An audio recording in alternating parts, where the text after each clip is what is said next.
So for the next book, Fairest, it's Queen Levanna's backstory, apparently telling more of her tragedy and why she's the worst person in the world next to Audrey.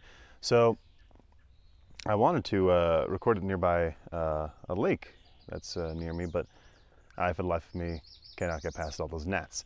And in trying to follow the lake trail to find a spot where I could record, I found this weird tree hut thing. Not even a tree hut, just like a hut made of sticks. And there was this this table that I'm sitting on in the middle of it. And I don't know why this is here. There's no note. There's no idea like, hey, I own this. So I figured, hey, why not? We're gonna read this for now. Now, Levanna, let's start with the little excerpt in the beginning of the book. Mirror, mirror on the wall, who is the fairest of them all?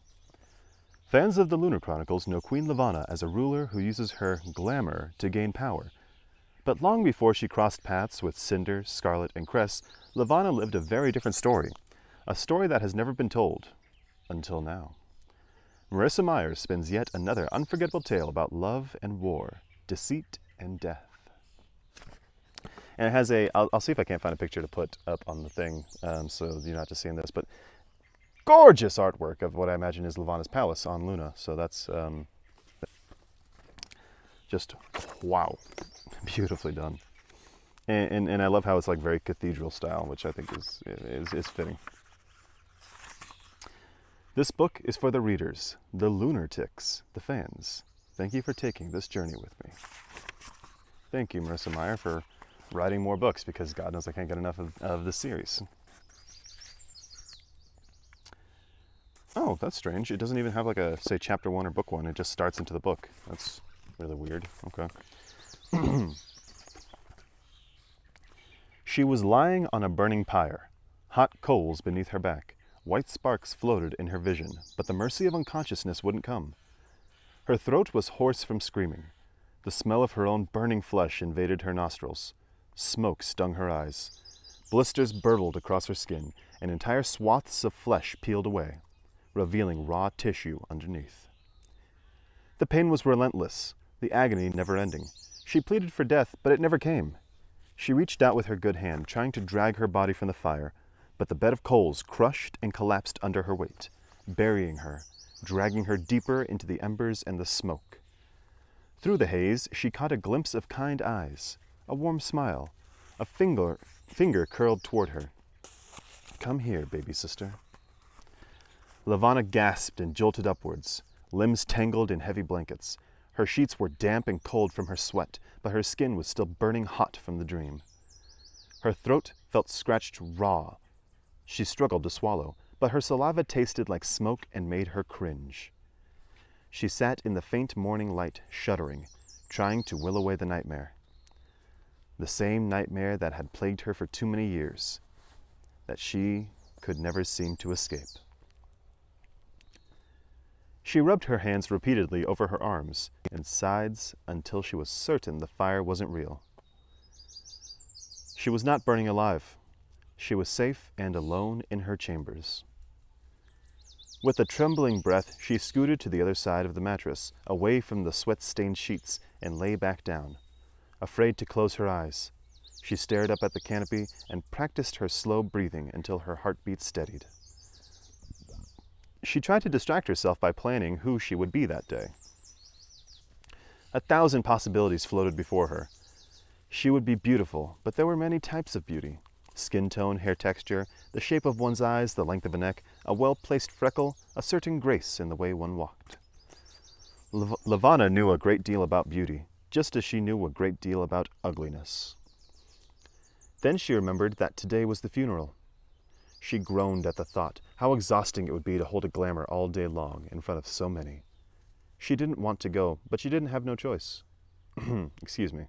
She didn't want to go, but she would have no choice. It was an inconvenient day for her focus to be shaken by nightmares. Perhaps it would be best to choose something familiar. As the dream receded into her subconscious, Levanna toyed with the idea of being her mother that day. Not as Queen Janali, or Yanali? Janelli, yeah, I'll say Janelli, had been when she died, but perhaps a 15-year-old version of her. It would be a sort of homage to attend the funeral wearing her mother's cheekbones and the vivid violet eyes that everyone knew were glamour made, though no one would have dared say aloud. She spent a few minutes imagining what her mother might have looked like at her age, and she let the glamour settle over her. Moon-blonde hair sleekly pulled into a low knot. Skin as pale as a sheet of ice. A little shorter than she would become full-grown. A little shorter than she would become full-grown. Pale pink lips so as not to detract from the vibrancy of those eyes. It calmed her, sinking into the glamour, but no sooner had she tested the look than she felt the wrongness of it. She did not want to go to her parents' funeral in the garb of a girl now dead. A tap fluttered at the door, interrupting her thoughts. Levanna sighed and quickly fell into another costume that she'd dreamed up days before. Olive skin, a graceful slope to her nose, and raven black hair cut adorably short. She shifted through a few eye colors before landing on a striking gray-blue, topped off with smoldering black lashes. Before she could second-guess herself, she embedded a silver jewel into the flesh beneath her right eye, a teardrop, to prove that she was in mourning. "Come in," she called, opening her eyes. A servant entered carrying a breakfast tray. The girl curtsied in the doorway, not lifting her gaze from the floor, which rendered Levanna's glamour unnecessary, before approaching the bed. "Good morning, Your Highness." Sitting up, Levanna allowed the servant to set the tray across her lap and tuck a cloth napkin around her. The servant poured jasmine tea into a hand-painted porcelain cup that had been imported from Earth several generations ago, and garnished it with 2 small mint leaves and a drizzle of honey. Levanna said nothing as the servant uncovered a tray of tiny cream-filled pastries so that Levanna could see what they looked like whole before using a silver knife to saw them into even tinier bite-sized pieces. While the servant worked, Levanna eyed the dish of bright-colored fruits, a soft-fuzzed peach set into a halo of black and red berries, all dusted with powdered sugar. "Is there anything else I can bring for you, Your Highness?" "No, that will be all. But send the other one up in 20 minutes to prepare my mourning dress." "Of course, Your Highness," she answered, although they both knew there was no other one. Every servant in the palace was the other one. It didn't matter to Levanna who the girl sent up, so long as whoever it was could properly stitch her into the sleek gray gown the seamstress had delivered the day before. Levanna didn't want to bother with glamoring her dress today in addition to her face, not with so many other thoughts in her head. With another curtsy, the servant ducked out of the room, leaving Levanna to stare down at her breakfast tray. Only now did she realize how very unhungry she was. Just looking at my dogs running around. There was an ache in her stomach, perhaps left over from the horrible dream. Or she supposed it could have been sadness, but that was doubtful. She felt no great loss at the death of her parents, who had been gone now for half the long day. 8 artificial nights. Their deaths were terribly gory. They were assassinated by a shell who used his invincibility against the lunar gift to sneak into the palace. The man had shot 2 royal guards in the head before making his way to her parents' room on the 3rd floor, killing 3 more guards and slitting her mother's throat so deeply the knife severed part of her spine. He had then gone down the hallway to where her father was lying with one of his mistresses and stabbed him 16 times in the chest. The mistress was still screaming, blood spurts across her face when 2 royal guards found them. The shell murderer was still stabbing. Levanna had not seen the bodies, but she had seen the bedrooms the next morning, and her first thought was that all that blood would make for a very pretty rouge on her lips. She knew it was not the proper thing to think, but she also did not think her parents would have thought anything better had it been her murdered instead of them. There's a butterfly over there, check that out. Levanna had managed to eat 3/4 of a pastry and 5 small berries when her bedroom door opened again. She was immediately angry at the intrusion. The servant was early. Only on the heels of her annoyance did she check that her glamour was still in place. This, she knew, was the wrong order of concern. But it was her sister, not one of the faceless servants, who stepped into her bedroom. "Channery! Channery!" Levanna barked. Pushing the tray away from her, the tea slopped over the sides of the cup, pooling in the saucer beneath. "I have not given you permission to enter!" "Then perhaps you should lock your door," said Channery, sliding like an eel across the carpet. "There are murderers about, you know." She said it with a smile, wholly unconcerned. And why shouldn't she be? The murderer had been promptly executed when the guards found him, bloodied knife still in hand. Not that Levanna didn't think there could be more shells out there, angry enough and crazy enough to attempt another attack. Channery was a fool if she thought otherwise. Which was part of the problem. Channery was simply a fool. She was a beautiful fool, though, which was the worst kind. Her sister had lovely tanned skin and dark chestnut hair and eyes that tilted up just right at the corners so that she looked like she was smiling even when she wasn't. Levanna was convinced that her sister's beauty was glamour-made, certain that no one as horrible on the inside could be so lovely on the outside. But Channery would never confess one way or the other. If there was a chink in her illusion of beauty, Levanna had yet to find it. The stupid girl wasn't even bothered by mirrors. Channery was already dressed for the funeral, though the dull gray color of the fabric was the only indication it was made for mourning.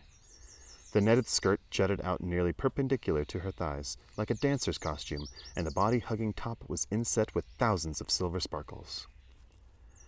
Her arms were painted with wide gray stripes, spiraling up each limb, then coming together to form a heart on her chest.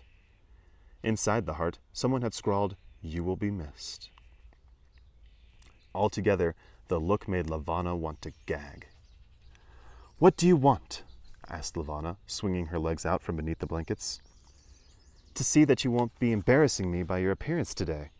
Reaching forward, Channery tugged at the flesh beneath Levanna's eye, an experiment to see if the embedded gemstone would hold. Flinching, Levanna knocked her hand away. Channery smirked. "Thoughtful touch. Less fraudulent than claiming you're going to miss them," said Levanna, glaring at the painted heart. "Fraudulent? To the contrary. I shall miss them a great deal, especially the parties that Father used to throw during the full Earth, and being able to borrow Mother's dresses when she was going shopping in AR4. She hesitated. "Though I suppose now I can simply take her seamstress as my own, so perhaps that is no great loss after all." With a giggle, she sat down on the edge of the bed and snatched a berry from the breakfast tray, popping it onto her tongue. "You should be prepared to say a few words at the funeral today." "Me?" It was an appalling idea. Everyone would be watching her, judging just how sad she was. She didn't think she could fake it well enough. "You're their daughter, too, and," suddenly, inexplicably choked up, Channery dabbed at the corner of her eye, "I don't think I'm strong enough to do it all on my own. I'll be overwhelmed by grief. Perhaps I will faint and require a guard to carry me to someplace dark and quiet to recover." She snorted. All signs of sadness vanished as quickly as they had come. "That's an intriguing idea. Perhaps I can stage it to happen next to that new young one with the curly hair. He seems quite obliging." Levanna scowled. "You're going to have to leave me alone to guide the entire kingdom in mourning." Excuse me. "You're going to leave me alone to guide the entire kingdom in mourning so that you can frolic with one of the other guards?" "Oh, stop it," said Channery, covering her ears. "You're so annoying when you whine." "You're going to be queen, Channery. You're going to have to make speeches and important decisions that will affect everyone on Luna. Don't you think it's time you took it that seriously?" Laughing, Channery sucked at the grains of sugar left on her fingertips. "Like our parents took it so seriously?" "Our parents are dead, killed by a citizen who must not have thought they were doing a very good job." Channery waved her hand through the air. "Being queen is a right, little sister, a right that comes with an endless supply of men and servants and beautiful dresses. Let the court and thaumaturges deal with all the boring details. As for me, I am going to be known throughout history as the queen who never stopped laughing." Tossing her hair off her shoulder, she surveyed the bedroom, its gold-papered walls and hand-embroidered draperies. "Why aren't there any mirrors in here? I want to see how beautiful I look for my tear-filled performance." Crawling from the bed, Levanna pulled on a robe that had been laid out on the sitting chair. "You know very well why there aren't any mirrors." To which Channery's grin widened. She hopped up from the bed as well. Oh, yes, that's right. Your glamours are so becoming these days, I'd almost forgotten. Then, quick as a viper, Channery backhanded Levanna across the face, sending her stumbling into one of the bedposts. Levanna cried out, the shock causing her to lose control of her glamour. Ah, there's my ugly duckling, Channery cooed, stepping closer. She grabbed Levanna's chin, squeezing it tight before Levanna could raise her hand to soothe her already flaming cheek. I suggest you remember this the next time you contradict one of my orders. As you have so kindly reminded me, I am going to be queen, and I will not tolerate my commands being questioned, especially by my pathetic little sister. You will be speaking for me at the funeral. Turning away, Levanna blinked back the tears that had sprung up and scrambled to reinstate her illusion, to hide her disfigurements, to pretend that she was beautiful too. Spotting movement in the corner of her eye, she saw a maid frozen in the doorway. Channery hadn't closed it upon entering, and Levanna was quite certain the maid had seen everything. Smartly, the servant lowered her gaze and curtsied. Releasing Levanna's chin, Channery stepped back. Put on your mourning dress, little sister, she said, once again wearing a pretty smile. We have a very big day ahead of us. There's a break in the page, and I just want to take a second to notate. I don't like Levanna because she's just evil in the mainline story. And this book is supposed to help bring some background to it and to help you better understand Levanna and why she does what she does. And much as I can sympathize with the villain, they went full tilt at the start of this book.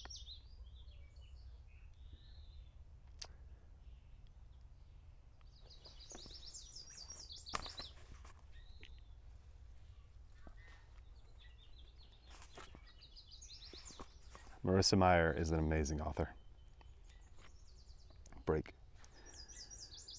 The great hall was filled with grays, gray hair, gray makeup, gray gloves, gray gowns, gray stockings, charcoal jackets and heather sleeves, snowdrop shoes, and stormy top hats. Despite the drab color palette, though, the funeral guests looked anything but mournful.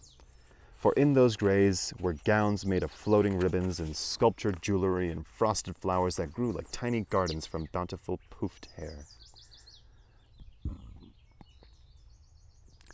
Levanna could imagine that the Artemisian seamstresses had been kept very, very, very busy since the assassination. Her own dress was adequate, a floor-length gown made of gray-on-gray damask velvet, and a high lace neckline that, she guessed, looked lovely with the cropped black hair of her glamour. It was nothing as showy as Channery's tutu, but at least she maintained a bit of dignity.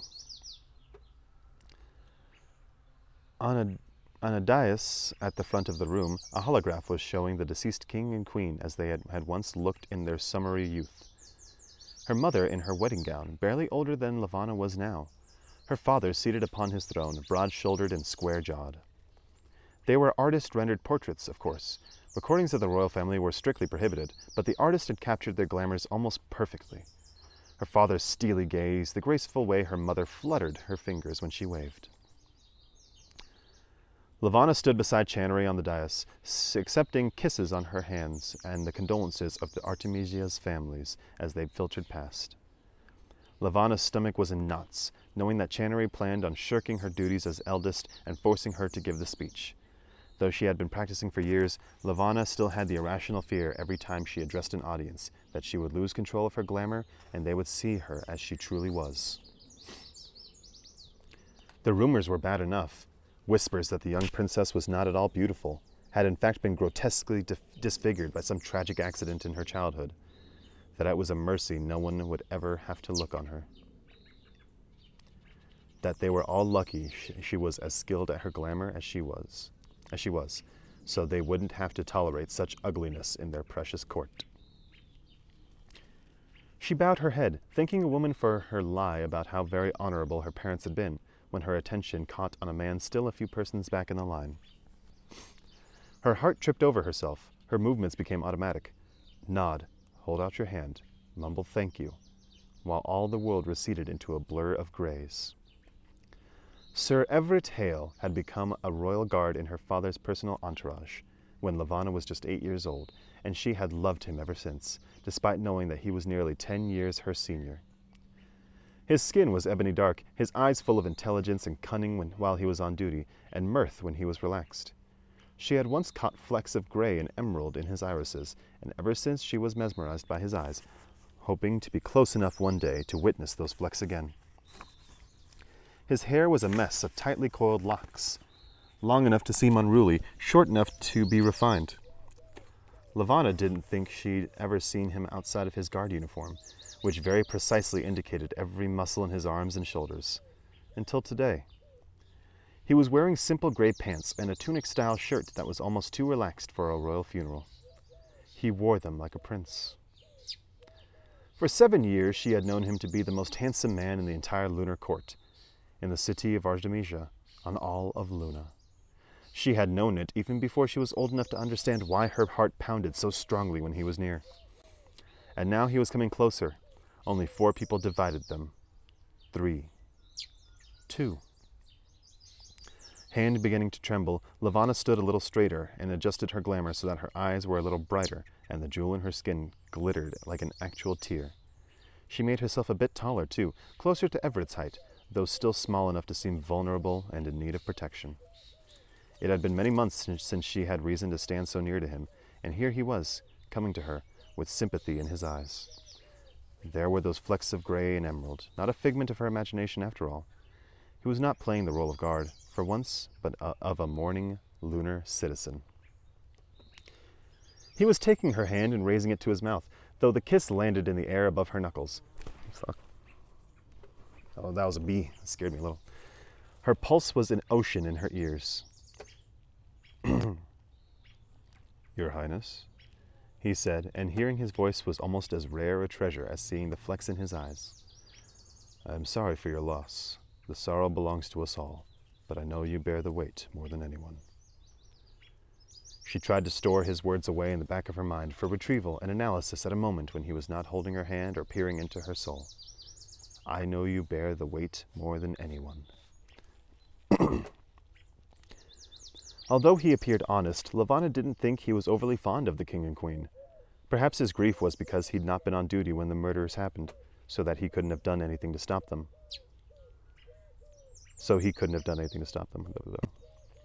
Levanna sensed that he was exceptionally proud of his place on the royal guard.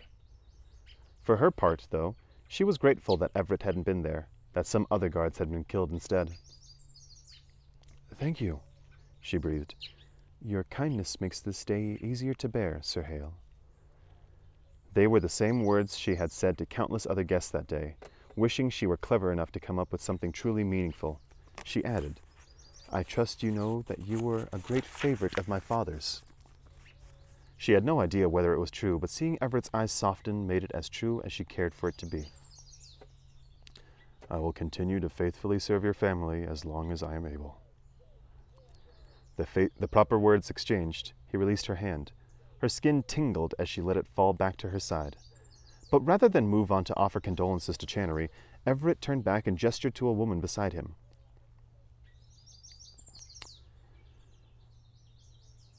Your Highness, I do not believe you have ever met my wife. Her Royal Highness, Princess Levanna Blackburn, this is Solstice Hale. Sol, this is Her Most Charming Highness, Princess Levanna.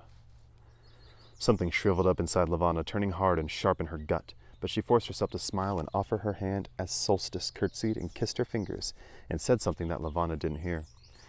She knew that Everett had taken a wife some years ago, but she had given this fact little consideration. After all, her parents were married, but that had seemed to create no great affection between them.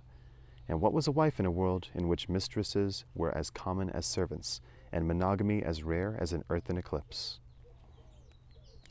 But now, meeting Everett's wife for the first time, she noticed 3 things in quick successions that made her reconsider every thought she'd had about this woman's existence.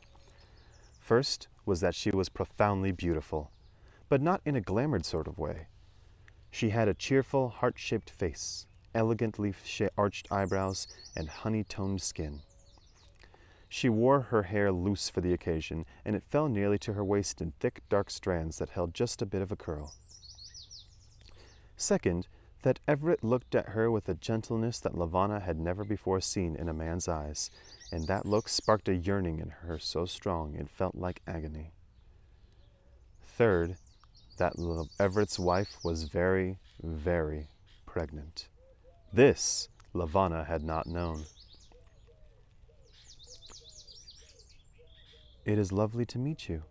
I don't like bees. "It is lovely to meet you," Levanna heard herself saying, though she didn't catch Solstice's response. "Sol is a seamstress in AR-4. AR-4, I guess," Everett said with pride in his voice. She was commissioned to embroider some of the gowns worn today, even. "Oh, yes, I seem to recall my sister mentioning a seamstress in town who was becoming quite popular." Levanna trailed off as Solstice's entire face brightened, and the look only further solidified her own hatred. Levanna remembered nothing more from their brief conversation until Everett placed his hand on his wife's back. The gesture seemed protective, and only as they continued on did Levanna notice a fragility to Solstice that had at first been hidden by her beauty. She seemed a delicate creature, exhausted from the funeral or her pregnancy, or both. Everett looked concerned as he whispered something to his wife, but Levanna couldn't hear him, and Solstice was batting his attention away by the time they'd reached Channery. Levanna turned back to the receiving line. Another mourner, another well-wisher, another liar. Lies. All lies. Levanna became a recording. Nod, hold out your hand, mumble thank you, as the line stretched on and on, as her sister became less and less interested in pretending sadness, and her giggles and flirtations tinkled shrilly above the low-voiced mutterings of the crowd, as the holograph of her parents accepted their wedding vows. Monogamy, faithfulness, true love. She did not think she had ever witnessed it, not beside the fairy tales she'd been told as a child, and the fanciful dramas sometimes acted out for the court's entertainment. But to be so cherished, what a dream that must be. To have a man look upon you with such adoration, to feel the press of fingers on your back, a silent message to all who saw that you are his, and he must be yours. When a woman with gray antlers on her head saw the tears beginning to glisten in Levanna's eyes, she nodded understandingly and handed her a crisp gray handkerchief. Levanna convinced herself that it was boredom that drove her out of the palace 3 days after the funeral, still dressed in gray for the third and final day of mourning. She told herself that she wanted something bright and beautiful to wear when the mourning period was ended, and all the kingdom rejoiced as their new queen took the throne for the first time. She told herself she needed a new pair of embroidered slippers for the coronation, or perhaps a finely spun scarf for her waist. Nothing in her wardrobe would suffice for such a historic occasion. If she'd made up a story to tell the guards at the Maglev platforms, it was in vain. No one stopped her or asked where she was going. AR-4, the most popular shopping district in Artemisia, was bustling with court families and nobles and their servants, all dressed in shades of gray, all making their arrangements for tomorrow's festivities. But no one recognized Levanna, who was wearing the glamour of a dark-skinned goddess, tall and lithe, with a gracefully elongated neck and edged cheekbones. She did not bother with hair, not wanting to distract from the glamour's perfectly sculpted head and figure. Only the silent palace guards that followed in her wake would have given away her identity, but the street was too crowded for anyone to notice them or the girl they were tracking. She paid no attention to the cobblers or the dressmakers, the milliners or the jewelers, the art galleries or the candy shops. She knew precisely where she was going. She counted the streets that she had seen on the holographic map that morning. Her eyes caught briefly on the crescent earth that could be seen in the black sky beyond the dome's protective sphere, but lost sight of it as she turned the corner into a lovely little side alley. The scent of roasting coffee from a small cafe followed her as she trotted around the flowering window boxes and stone-carved benches that lined the alley. Though it wasn't fully deserted, it was serene compared with the bustle of the main street. There was the shop where the map and directory had indicated. A simple sign hung over the doorway, showing a needle and thread, and the paned window displayed an assortment of different yarns and fabrics. As soon as she saw it, Levanna realized that her stomach had knotted itself since turning into the alley. She was nervous. And over what? The wife of a palace guard? A mere seamstress? Ridiculous. She gestured her guards to stay outside, braced herself, and pushed open the door. She found herself in a well-lit showroom. A quick scan confirmed that no shopkeeper was present, but a second door was cracked open, leading to a back room where she could hear the whir of mechanical looms. 2 holographic mannequins in the corners were modeling a variety of garments. Everything from lingerie to ball gowns, 3-piece suits to crocheted stockings. Every piece was magnificent. It was easy to see how even this insignificant shop in a tiny alleyway at AR4 was building such a quick reputation for itself among the families. Levanna paced around the showroom. It wasn't large, but there was a lot to see. Shelves stacked with embroidered towels, bed linens, and window draperies. Silk scarves so delicate they felt like spiderwebs. A dress form wore a corset-style bodice that appeared to have been woven entirely of fine silver thread and tiny sparkling gems. It was jewelry as much as clothing. Then she spotted a quilt that hung on one wall, large enough to take up almost the entire space. Levanna stepped back to admire it, enchanted. Earth and space, pieced together from shredded fabrics of all different sizes and shapes. The edges left raw where they'd been seamed together. Shining forest greens and rough-textured desert browns, shimmering ocean blues and velvet ebony blacks, all stitched together with gold threads. Every segment of the quilt was embroidered with whimsical patterns of ivy and flowers, elaborate spiral curls, and glowing starbursts. Though it seemed like it should have been chaotic and excessive, the consistency of the gold thread grounded the piece.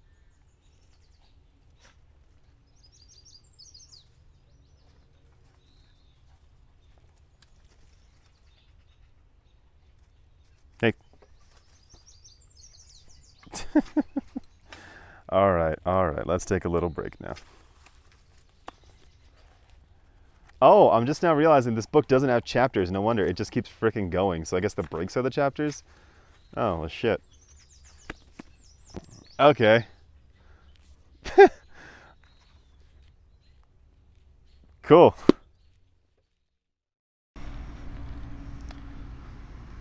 Earth and space, pieced together from shredded fabrics of all different sizes and shapes.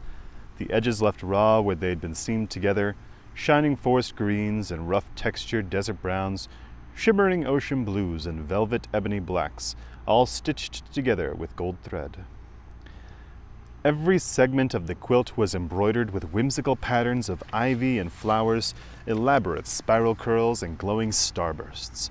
And though it seemed like it should have been chaotic and excessive, the consistency of the gold thread grounded the piece, made it beautiful and somehow serene. Levanna knew very little about quilting or embroidery, but she could tell, instinctually, that every tiny stitch had been done by hand. "Hello." Levanna gasped and checked, first, that her glamour hadn't faded with her distraction, before turning around. Solstice Hale stood at the door to the back room, a smile on her lips and an embroidery hoop holding a swath of white cotton in her hand. A needle had been secured in the corner of the material, dark maroon thread strung through its eye. "Can I help you?" Levanna looked, excuse me. She looked like the embodiment of kindness in a way that made Levanna instantly defensive. "Yes, she hesitated, forgetting why she was there. What had possessed her to come to the shop, to see this beautiful woman and her enormous stomach and all the lovely garments she made with her own skilled fingers? She swallowed down the rising despair, remembered that she was beautiful too, so long as her glamour held. Remembered that she was a princess. "I need something for tomorrow," she said, "to wear to the coronation." Solstice nodded. "Of course. I'm afraid anything constructed brand new for the occasion would have to be rushed, which I try to avoid. But perhaps we can find something you like here in the showroom and alter it to fit your tastes." She set aside the embroidery hoop, her hand moving to rest on her stomach as she waddled around the room. "Were you wanting a gown, or perhaps some accessories?" After a moment's thought, Levanna answered, "Do you have any gloves?" She already had plenty, but gloves wouldn't have to be sized, and she liked wearing gloves. They made for one less thing she had to hide with her glamour. Oh yes, I have a wonderful assortment of gloves.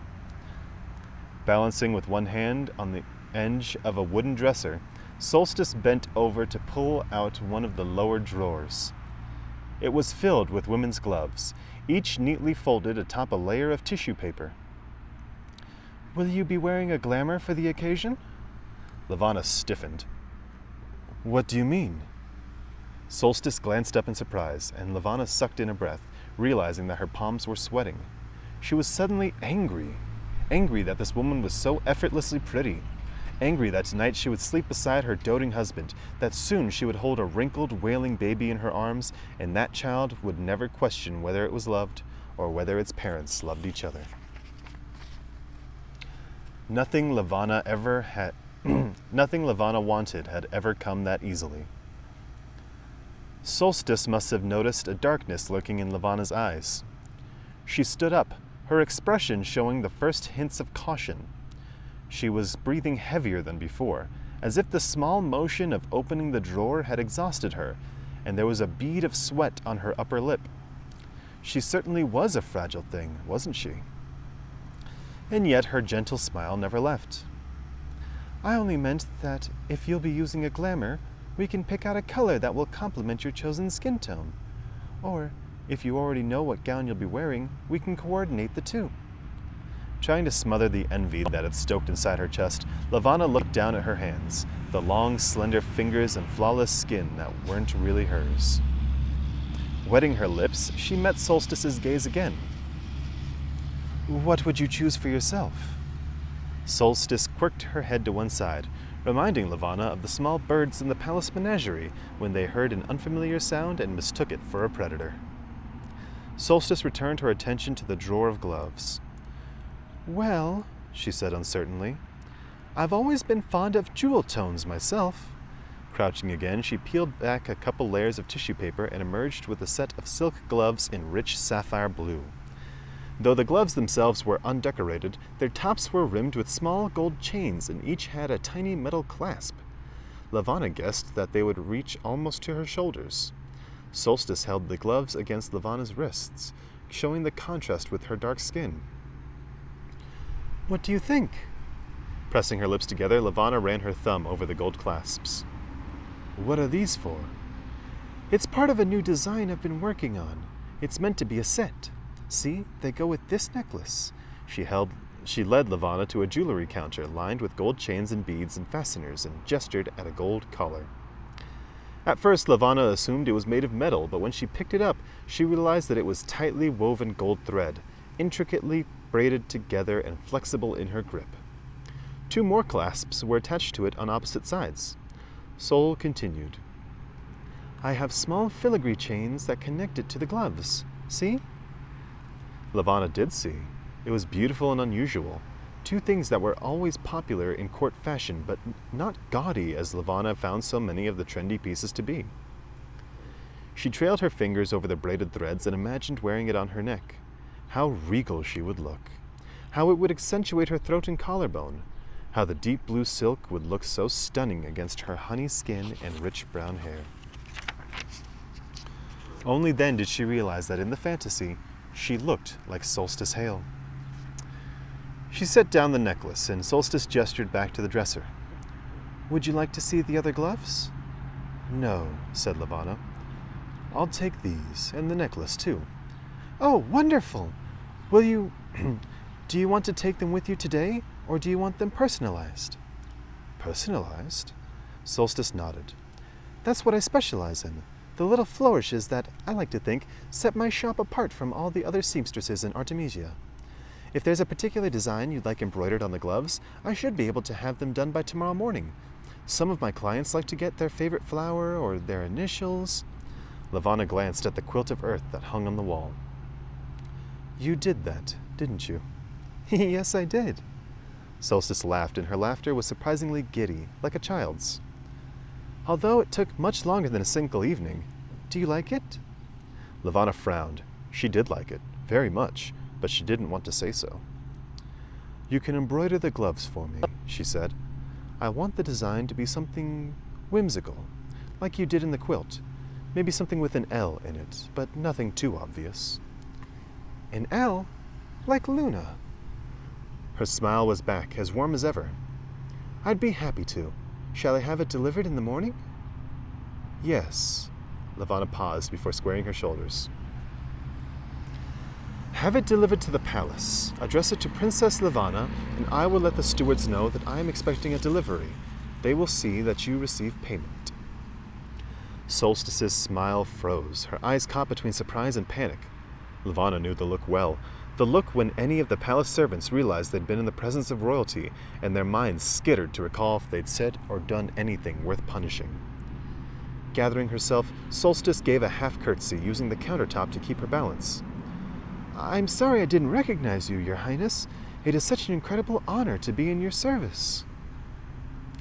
Heated by the knowledge of her power over this insignificant woman and her insignificant shop, bolstered by the thought it was, indeed, an honor to serve her, Levanna was tempted to demonstrate her authority. She imagined demanding that Solstice kneel to her, knowing that it couldn't be easy in her condition, or threatening her business's reputation should she be displeased with the gloves when they arrived, or suggesting that Solstice give her the marvelous quilt of earth as a royal tithe or a symbol of gratitude, and watching her struggle to give up something that clearly had so much value to her and her livelihood.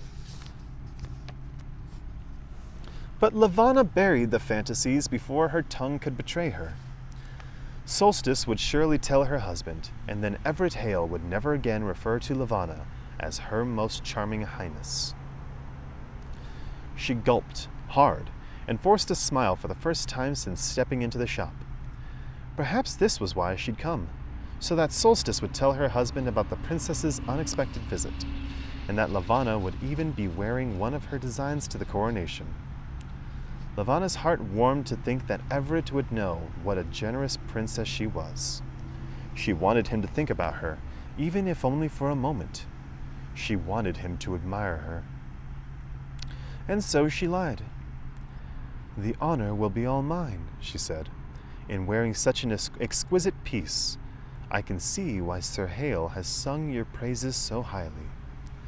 Solstice flushed with all the joy of a woman in love, and Levanna left, quickly, before her own bile could burn in her throat.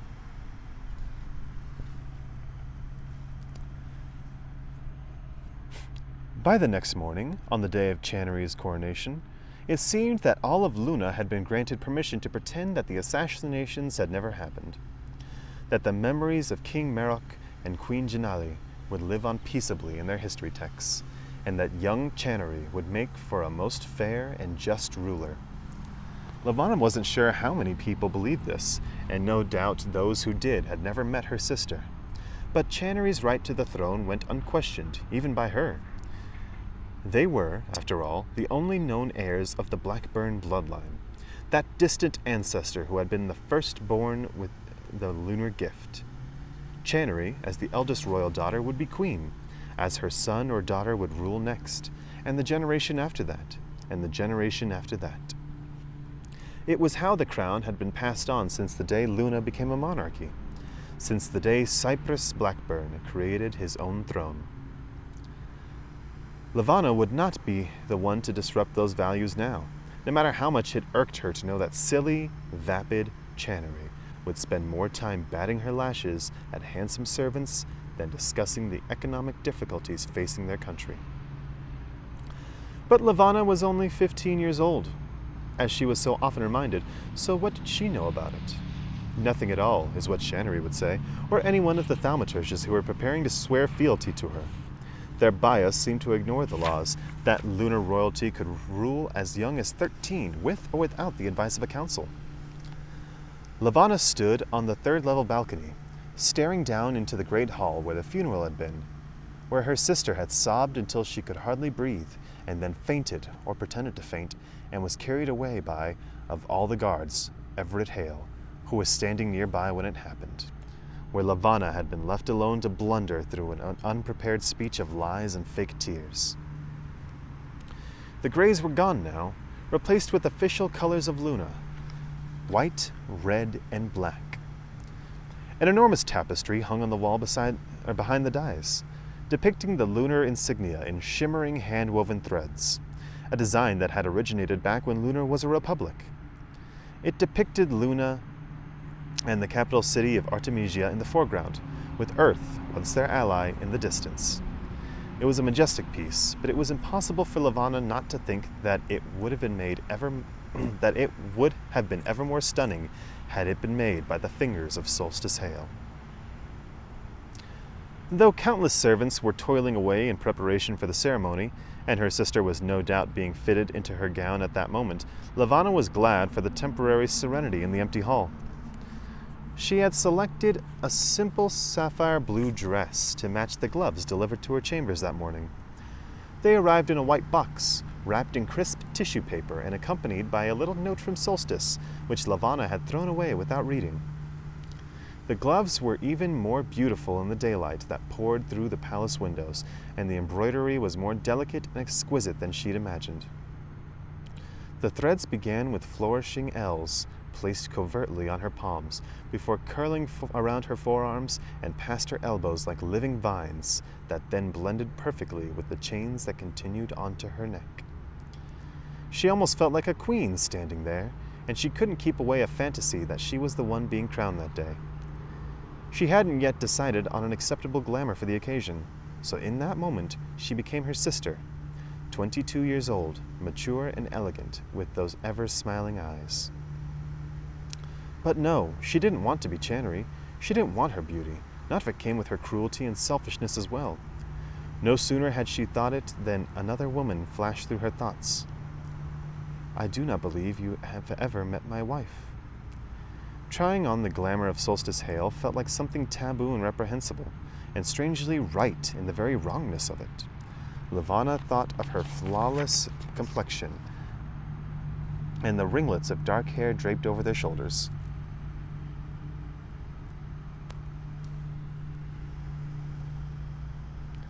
Her almond-shaped eyes and the way her lips had a just-kissed hint of rouge to them, though the idea that the redness was caused by a kiss was quite possibly a product of Levanna's own envy. She thought of Solstice's thick, flirtatious eyelashes and how she seemed to glow with happiness, even on a day of mourning. She thought of Solstice's stomach, plump and round with the promise of a child. Everett's child. Levanna settled a hand on her own stomach, incorporating the pregnancy into the glamour. What must that feel like, to have a living creature growing inside her? A child created by love, not political advantage or manipulation. "Levanna, are you up?" Gasping, Levanna spun around as Channery crested the top of the staircase. Her sister saw her and paused. "Oh, you're not." Channery hesitated, her eyes narrowing. It was an expression that Levanna had seen 1,000 times. No matter how confident she was becoming in her glamours, Channery always saw through them. She would never explain what Levanna was giving away, whether it was the way she held herself or a particular expression or some other tell, like a gambler's tick. But Channery had a special knack for discovering it.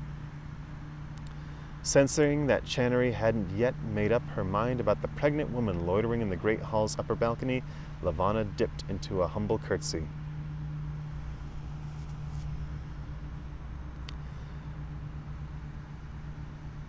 Oh, so the way she was said is, "Oh, you're not..."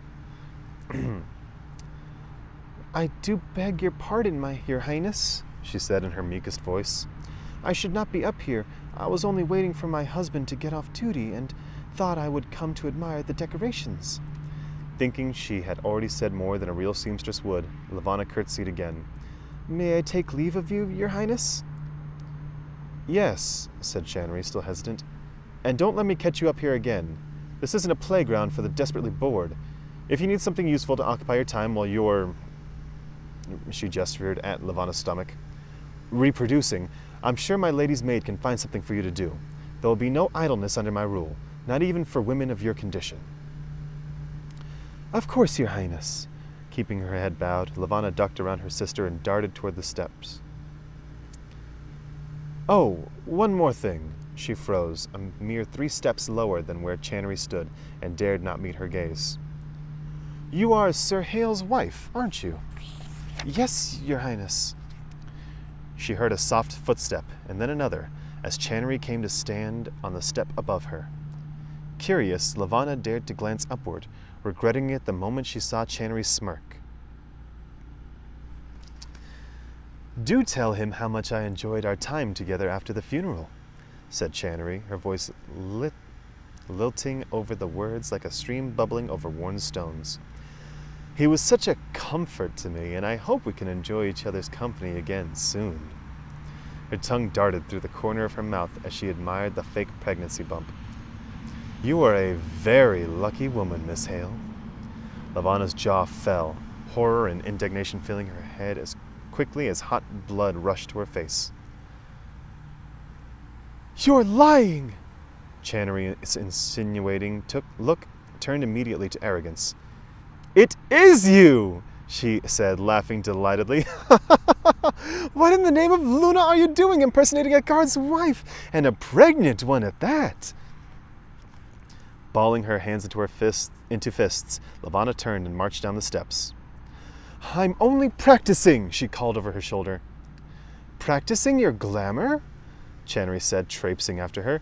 Or practicing for a life of eternal loneliness? You must know you're not going to catch the eye of anyone in court by prancing around as a poor pregnant woman. Or, oh! Faking a gasp, Channery clapped a hand over her mouth. Are you hoping that Sir Hale sees you like this? Do you have fantasies of him mistaking you for his beloved? Swooping you into his arms, kissing you breathless, perhaps even reenacting what led to your present condition? Smothering her embarrassment, Levanna kept a firm hold on the glamour of Solstice Hale, in part for the principle of it. Channery thought that if she taunted Levanna enough, she could control her decisions, and Levanna refused to let that be true. Stop it, she seethed, arriving at the first landing. She rounded a carved column to continue down to the ground floor. Her hand rested on her stomach like a real pregnant woman might do. You're only jealous because you never have any originality with your... She froze halfway down the steps. 2 guards stood at attention on the lower landing. One of them was Everett Hale.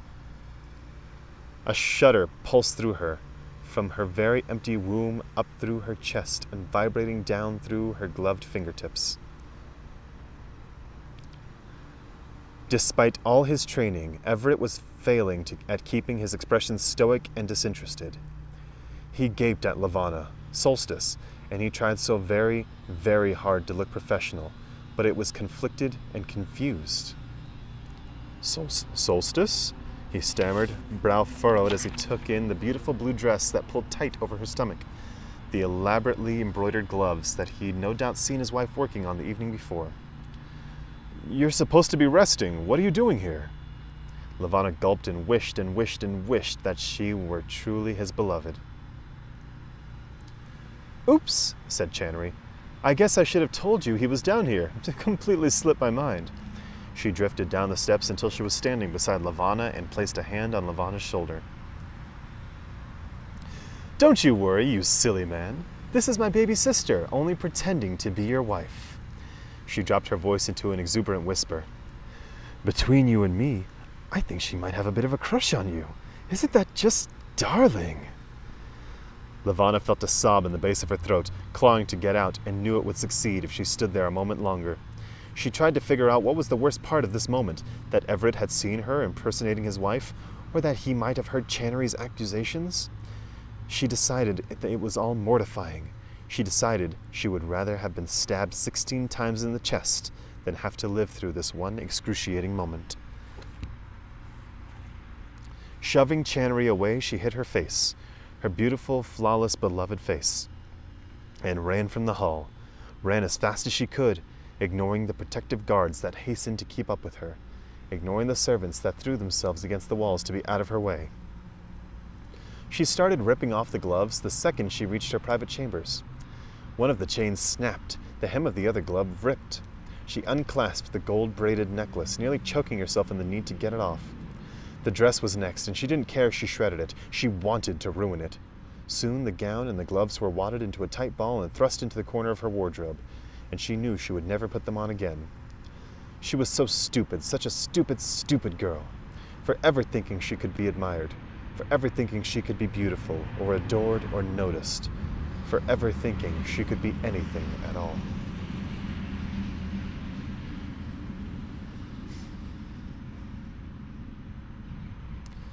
Levanna attended the coronation ceremony in head-to-toe white, under the guise of a waxen-haired princess with skin so pale as to be almost invisible, her faded glamour hiding the tracks of her tears. She sat in the front row and praised her sister when the rest of the gathered lunars praised her, and knelt when the rest of Luna knelt, and bowed her head with all the others. She refused to look at Channery, not even when the crown was placed on her head, or when she took the scepter in her hand, or the great white cloak was draped over her shoulders. Not when she drank the blood of her people from a golden chalice, or when she cut open her fingertip and let her own blood splatter into an ornate marble bowl, or when she spoke the vows that Levanna knew Channery would never take to heart. She also did not look at Everett, though he was on duty and stood directly within her line of sight throughout the proceedings. Levanna was a statue, a girl carved with regolith and dust. She hated her sister, now her queen. Her sister did not deserve the throne. She would squander every opportunity she had to make a great ruler, to increase the economic potential of Luna, to continue the research and technological advancements that their ancestors had begun, to make Artemisia the most beautiful and enviable city in the galaxy. Her sister did not deserve that scepter, that cloak, that crown. She deserved nothing, but she would have it all. She and Solstice Hale and all the families of the court would have everything they ever wanted. Only Levanna, too young and ugly to matter, would go on living in her sister's shadow until she faded away and everyone forgot she'd ever been there to begin with. Poor Levanna, man. She was so innocent at the time. Really makes you wonder, when did she become a bitch? When did she become a bitch? When did she become a bitch? Yeah. When did she become a bitch? That's what I want to know. Here's what I want to know. When did she become a bitch? Huh? When did she become a bitch? When did she...